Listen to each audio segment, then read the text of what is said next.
Сайн бацгаана stand-up-ын тоглогчдоо. Энэхүү бичлэгээр танд би stand-up тоглоход 8 зөвлөгөө танд хүргэх гэж байна.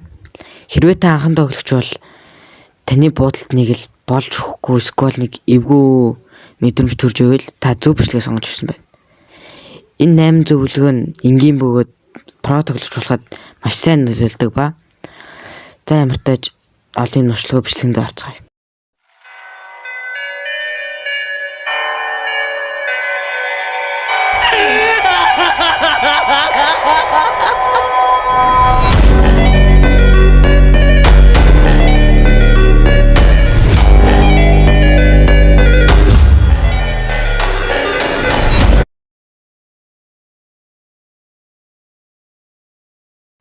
Энэ зөвлөгөө нь stand-up-д маш их хэрэг болдог. Эвтэйхэн тоглох, эсвэл тоглолтын үед илүү сайн тоглох, эвтэйхэн тоглох, илүү хурдан буудах гэх мэтлэн контролоос маш их хамаардаг. Та аль үед илүү хурдан буудаж, аль үед илүү хурдан хөдөлгөөн хийхээс хамаарч энэ контрол чинь нөлөөлдөг. Тийм учраас та өөртөө илүү эвтэйхэн контрол сонгож, өөртөө илүү тийм хурдан эсвэл ийм эвтэйхэн тийм тоглоход саад болохоор контролоор хийгээд өөртөө тоглоод үзээрэй. За aim sensitivity бол ерөнхийдөө бол бас ихээхэн хамаардаг. Хэд хурдан бол буудаж чадахгүй, хэд удаан бол ер нь онилоход хурдан буудаж чадахгүй гэх мэтлэн ер нь их асуудлууд тулгардаг. Танд дээр хамгийн эвтэйхэн гэсэн sensitivity-ээр явал танд илүү эвтэйхэн бас хурдан буудахад их яадаг. Хамгийн эвтэйхэн контролын үйлэр нь энгийн sensitivity-ээр тоглосон дээр байдаг. Энэ зөвлөгөө нь бол бэлтгэл train. Та хэрвээ бас зөвхөн контрол эсвэл sensitivity өөрчлөөд ямар ч нэмэр гарахгүй танд ихээхэн бэлтгэл хэрэгтэй.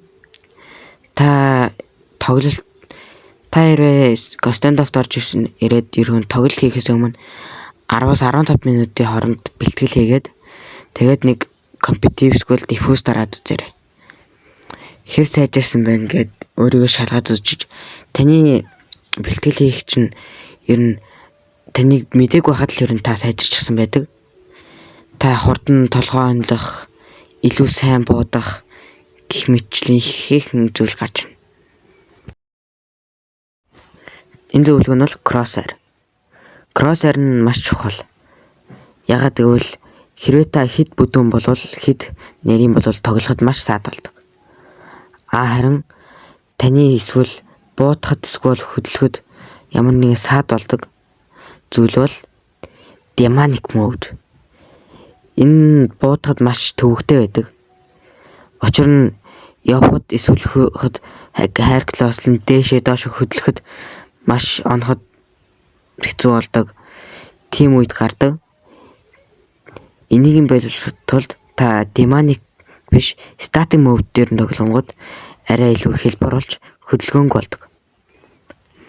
Харин хайр руу зөв сонгохын тулд та жижигч биш хэд томч биш тийм красер явах хэрэгтэй. Тэгээд аль болох тод байх хэрэгтэй. Хэрэг тань тийм арай өөрөнгөөл таны crosshair чинь нэг өнгөнд таарад мөнгөгүй болох ч магадaltaй байдаг. Харагдахгүй. Тактик бодлон хөдөлгөөн. Энэ тоглолтын үед маш сайн хэрэг болдог. Та ганц crosshair, тохиргоо, контроллер гэх мэтчлэн зүйлүүдээр арай ганцхан ингээл болоо гэж бодож байна уу? Үгүй ээ. Энэ тоглоом багийн тоглоом бас хөдөлгөөн маш их шаарддаг. Тэхийн тулд та тактик болон хөдөлгөөн маш их хэрэгтэй. Хэрвээ та шууд дайраад орвол шууд өгөх нь ойлгомжтой.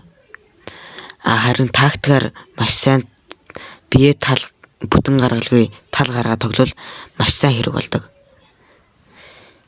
Энэ ихэвчлэн маш их сайн нөлөөлдөг болохоор та нар ч гэсэн сайн туршаад үзээрэй.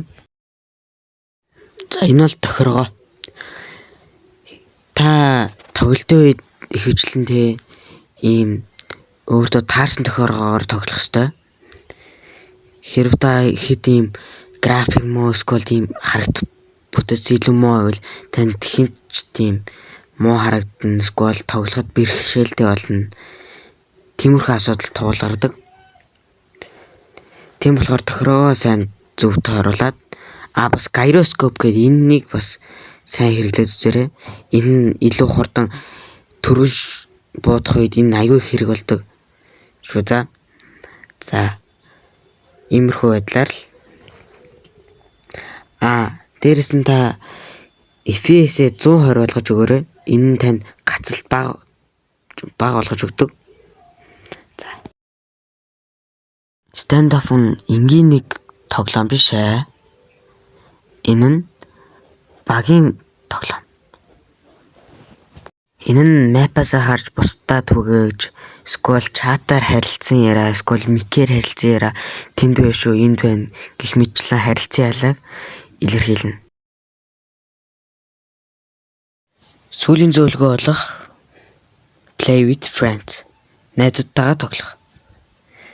Яагаад найзуудтайгаа тоглох вэ гэвэл найзуудтайгаа тоглох нь илүү хамтарч ажиллах магадлал илүү сайн болж, илүү тактикаар ажиллах, илүү тэндээ шүү гэх мэдээллийг илүү хурдан хүргэх, эсвэл тийм аль болох тийм хурдан хөдлөх, тийшээ шүүгээд тиймэрхүү маягаар тоглоход илүү их тийм нэмэр оруулдаг. Тийм болохоор та нар ч гэсэн найзуудтайгаа тоглоод үзээрэй. За энэ хүртэл үзсэн танд баярлалаа. Дараагийн бичлэгээр танд илүү гоё эсвэл илүү чанартай видео гэхэд тань бэлэн байх болно. Та харин комент хэсэгт ямар хийх зүйл, ямар чаленж, ямар хуу зүйлээр хийх талаараа өөрсдөө бичээрэй. За энэ хүртэл үзсэн танд баярлалаа. Баяр таа.